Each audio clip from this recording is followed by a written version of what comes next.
2014 کو supreme court سانحہ توتک پر سماعت کے دوران تنظیمی سطح پر اپنا موقف پیش کر کے کہا کہ ڈی سی غزدار وحید شاہ توتک کے اجتماعی قبروں سے برآمد ہونے والے لاشوں کی تعداد کے حوالے سے غلط بیانی کر رہا ہے۔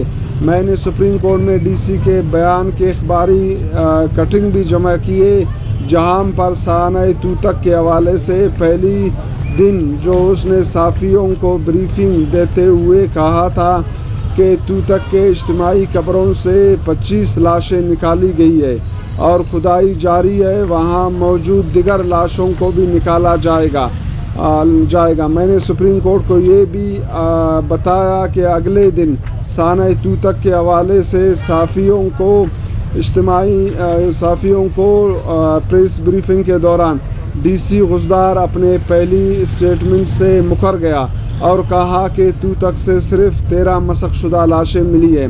میں نے دوران سماعت سپریم کورٹ کو یہ بھی آگاہ کیا کہ توتک کے جس جگہ سے اجتماعی قبریں برآمد ہوئی ہے اس جگہ کو فورسز نے اپنے گھیرے میں لے لیا ہے اور وہاں پر لاپتہ افراد کے لواحقین اور اہل علاقہ اور صحافیوں کو جانے نہیں دیا جا رہا ہے۔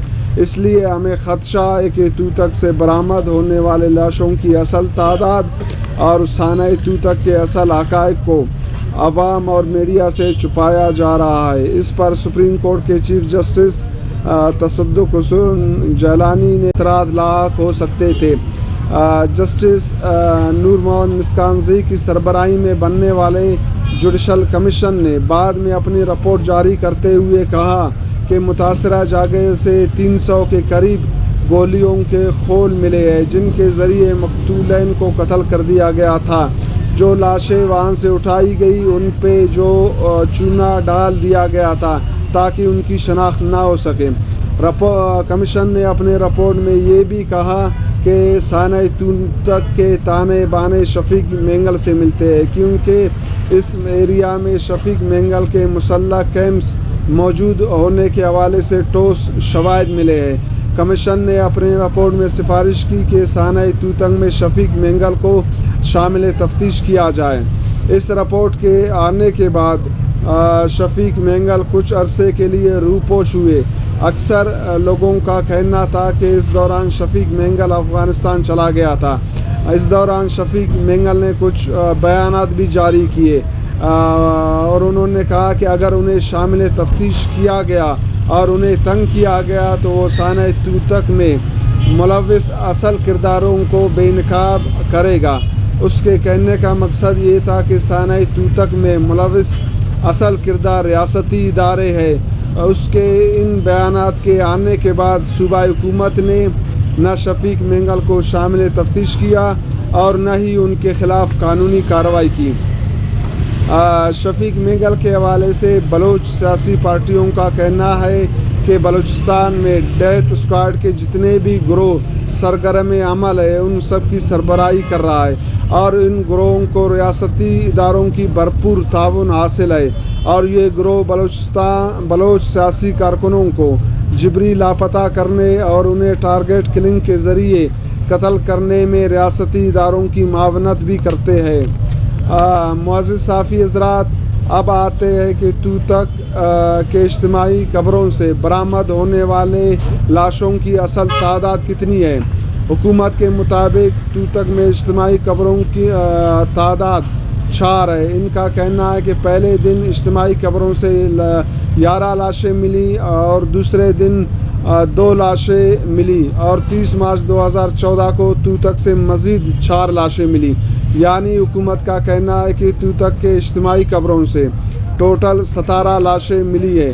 جس دن کمیشن اجتماعی قبروں کا معائنہ کرنے توتک گیا تھا تو اسی دن ڈان اخبار کا صحافی جو اب BBC کے لیے رپورٹنگ کرتا ہے سحر بلوچ بھی وہاں جانے میں کامیاب ہوئی تھی۔ سحر بلوچ کے مطابق توتک میں اجتماعی قبروں کی تعداد 11 ہے اور کھدائی صرف 4 اجتماعی قبروں کی گئی ہے۔ ان چیزوں سے یہ حقیقت آیا ہوتی ہے کہ توتک میں اجتماعی قبروں کی تعداد 4 نہیں بلکہ زیادہ ہے، اور وہاں سے برآمد ہونے والے لاشوں کی تعداد حکومت اور جوڈیشل کمیشن کے بتائے گئے تعداد سے کہیں زیادہ ہے۔ معزز صحافی حضرات، ہمیں افسوس تو اس بات کا ہوتا ہے کہ سپریم کورٹ نے سانحۂ توتک پر سو موٹو نوٹس لینے کے باوجود بھی اس انسانی المیے پر انصاف کے عمل کو مکمل نہیں کیا۔ سپریم کورٹ نے سانحۂ توتک پر 3 سماعت کرنے کے بعد اس کیس کو مسنگ پرسن کیس کے ساتھ یکجا کیا۔ پھر سپریم کورٹ نے 2018 میں مسنگ پرسنز کے کیسز لاپتہ افراد کے کمیشن کے حوالے کیا، تو اس کے بعد سانحۂ توتک کے کیس پر سپریم کورٹ میں سماعت نہیں ہوئی، حالانکہ ملکی قوانین کے مطابق سپریم کورٹ کی یہ آئینی ذمہ داری بنتی تھی کہ وہ سانحۂ توتک کیس کو منطقی انجام تک پہنچاتی۔